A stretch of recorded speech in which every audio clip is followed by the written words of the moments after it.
بسم الله الرحمن الرحیم. السلام علیکم ورحمت الله وبرکاته. ګران دوستانو، او پی ډي آنلاین اکاډمي ته هرغلاس هیله ده چې روغ او جوړ وای. لکه څنګه چې تاسو پوهیږئ او پی ډي یوه آنلاین درسي میډیا ده، کوم چې تاسو ته په آنلاین ډول درسونه وړاندې کوي او درسي ټریننګونه ستاسو لپاره مخکې وړي. نو دوستانو، د انګلیسي ژبې په برخه کې موږ ستاسو لپاره د ګرامر ابتدایي دورې کورس شروع کړی دی. غواړو په دغه ویډیوګانو کې تاسو ته ګرامر له صفر څخه تر مسلکي دورې پورې ورسوو. نو ګرانو، راځم د ګرامر لومړني لوست ته شروع کوم. کورس چې دی د انګلیسي ژبې مربوط دی، لیولی هم الیمنټري دی. لیسن 1 لومړنی لوست. د لومړي لوست موضوعات: ګرامر پلس ډسکریپشن، یعنی ګرامر او جامع تشریحي کوو په دغه لړ کې. انګلیش الفابet، د انګلیسي ژبې د الفابا په اړه خبرې کوو. لومړی، ګرامر څه ته ویل کیږي؟ ګرامر څه ته ویل کیږي؟ د ګرامر په اړه خبرې کوو یو څه. ګرامر په لاندو او اړینو ټکو کې په دې ډول تشریح کولی شو. لومړی، ګرامر د هغه قواعدو له مجموعې څخه عبارت دی چې موږ څه ډول په یوې ژبې باندې خبرې اترې ترسره کړو.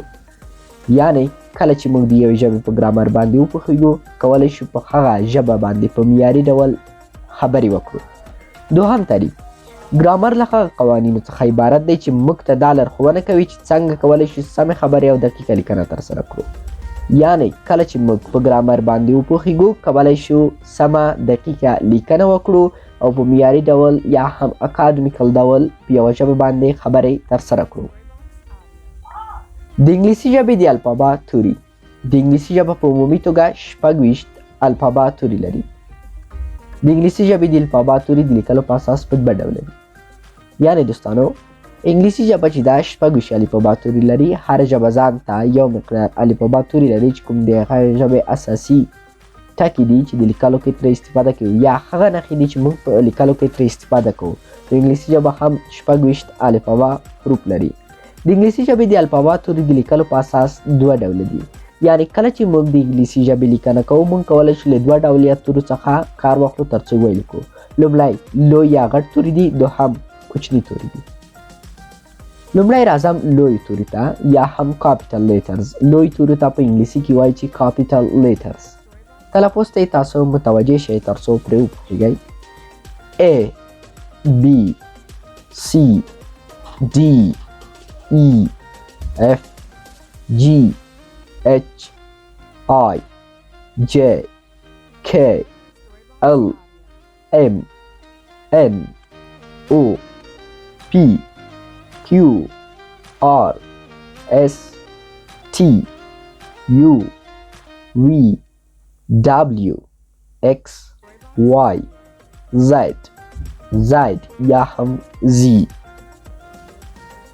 اوس راځم دوستانو د انګلیش الفابټس کاپیټل او هم سمال تورو ترمنځ ستاسو لپاره هغه تفاوت وضح کوم کوم چې موجود دی. کله چې تاسو د انګلیسي ژبې کتابچه راواخلئ یا هم هغه صفحه چې انګلیسي ژبه پکې لیکل کیږي، تاسو باید 4 خطونه ووینئ یا هم 4 لیکې به ووینئ. د انګلیسي ژبې غټ توري چې په هغه کومو خطونو کې راځي، لومړی 3 خطونه یا د سر 3 خطونو کې ټول توري د غټو لیکلی شو. ولې کوچني الفبا توري چې دي هغه په مختلف ډول لیکل کېږي. تاسو له دغه تصویر څخه په استفادې کولی شئ وپېژنئ. په کوچنیو تورو په منځو خطو کې همداسې دغه نور ته ادامه ورکولی شئ.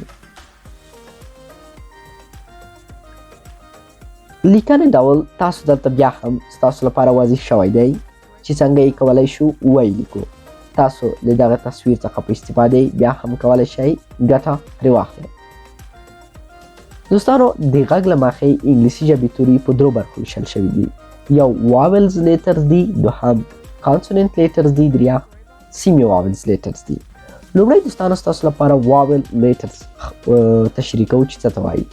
واول لیټرز دوستانو غږ لرونکو تورو ته وایي، د کوم په واسطه چې موږ د سایې څخه په استفادې کولی شو تلفظ وکړو. یعنی موږ د شونډو څخه ډېره ګټه نه اخلو، فقط هغه خپله سایه برید چې کوم دی د هغې څخه په ګټه اخیستنې کولی شو تلفظ وکړو. زه یې ستاسو لپاره تلفظ کوم: A E I O U، یعنی 15 توري غږ لرونکي په انګلیسي ژبه کې موجود دي یا هم واول لیټرز دي کوم چې په یو لغات کې منظموي او غږ راوړي ترڅو تلفظ کړل شي.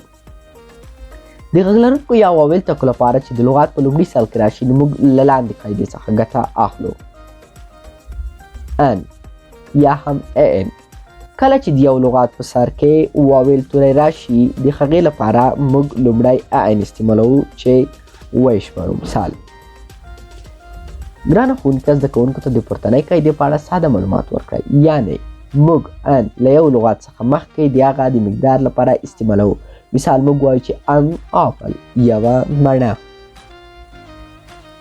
په لاندې مثالونو کې تاسو د غږ لرونکو یا واول ټکو رول په وضاحت سره لیدلی شئ. لومړی تاسو دوستانو وینئ چې ټرک موږ لیکلی دی دلته. که چیرې واول موجود نه وي د دغه تلفظ مشکل پیدا کوي یا هم نشو کولی په سم ډول تلفظ کړو. ټرک.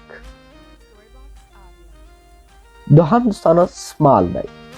سمال تاسو دلته لیدلی شئ چې واول حروف د دغه لپاره غږ لرونکی جوړ شوی دی ترڅو په سم ډول تلفظ شي، ولې که واول توری موجود نه وي دغه نشو کولی چې تلفظ کړو.